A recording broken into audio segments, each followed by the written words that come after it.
Well, good morning, Toy. What a lovely day, the 3rd of June. World Cornwall show this week. Let's hope that the weather stay nice for them and they get a record crowds in there again. It's all good for everybody. And we've got a few holiday makers round now. Let's hope they're spending their money in their pastas and their ice creams and their bits and pieces in all our shops. That's what it's all about, really. And we just got to take each day. If there's a bit trouble, we're queuing in a bit of traffic. Well, let's queue a little bit. Don't get too upset about it. You get nothing about it. When they build a bypass, that'll be a long car park up there then. But anyhow, birthdays. I only got one from last Saturday. Really, was Adrian Capper. It was his birthday last Saturday, and it's our son's Ian's birthday on Wednesday. So happy birthday, well, to you both. So I'm glad Adrian's had his all a birthday, and now we've got Ian's got to have his on Wednesday. So now this Wednesday down the Hale Heritage Centre, which you've got a book for, it's a talk. I believe it's starting about 6 o'clock, 6 o'clock-ish, I think. It's about Elizabeth Carn. Now, Elizabeth Carn was born in 1817 over Riviera House. She was a geologist, and she was lots of things. She was a mineral collector. She was a banker. She left Hale in 1819, and she went to Penzance, and she lived there till 1877. But what a fantastic woman! And well, I should be going anyhow, listen to the talk. So but if you want to go, you've got it because it's limited for seats. If you want to go, you could need to contact the Hale Heritage Centre to book a seat. That's all I can tell you. So, but there we are. So now that's all sorted. Now I can do a little story here today, and it's called Yowan and Shinar.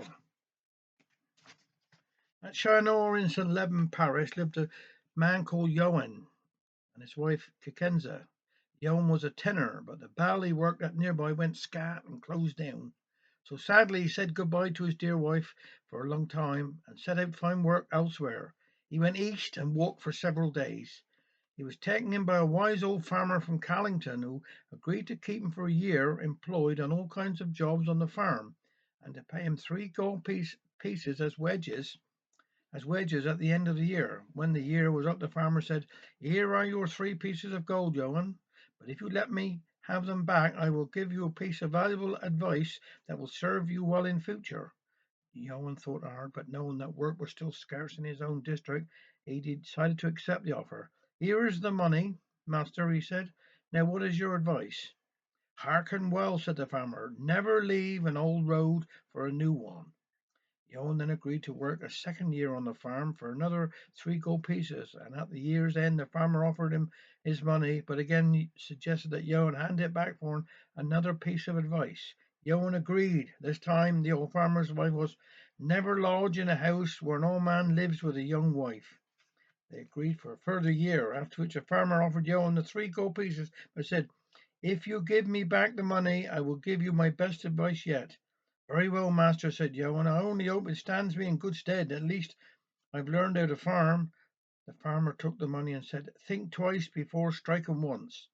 Now Yowan would not serve the farmer any longer, wishing to go home to his wife.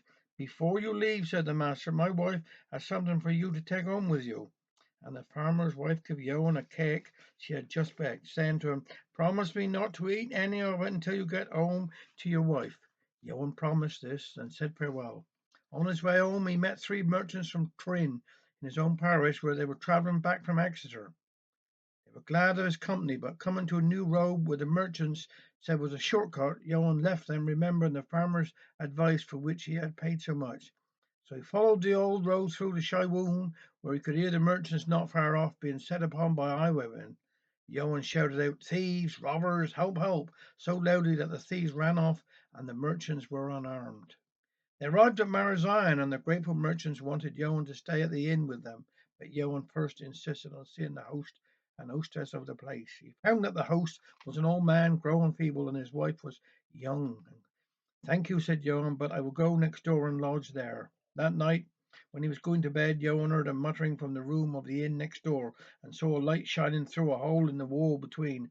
A monk was there, plotting with the innkeeper's wife to murder the old man and lay the blame on the merchants. And Johann heard what they said. Then the monk put his back to the wall so that nobody could see the woman killing the old man as he lay sleeping in bed. But Yowan took his dagger and through the hole in the wall cut a piece of cloth out of the monk's habit. The next morning the hostess of the inn accused the merchants of murdering her husband, and the three of them were taken before a judge and were condemned to hang. But Yowan told the judge a story, and to prove it showed him the piece of cloth, which fit exactly the hole in the monk's habit. So the judge released the merchants and ordered that the woman and the monk should be hanged instead.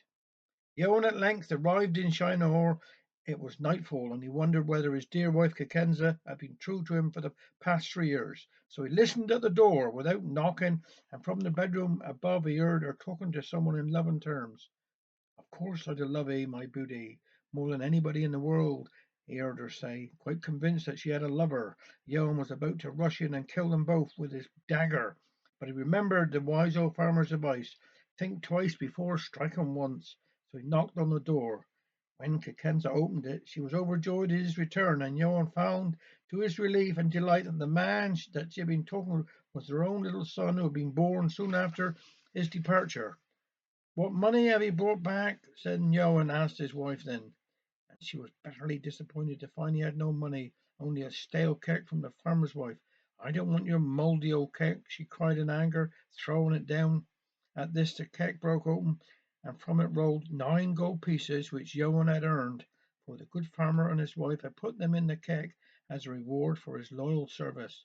Yowan never had to leave home again. The three merchants whose lives he had twice saved gave him 10 gold pieces, and with the other 9 this gave him enough money to set himself upon a small farm, where he and his family lived happily all their days.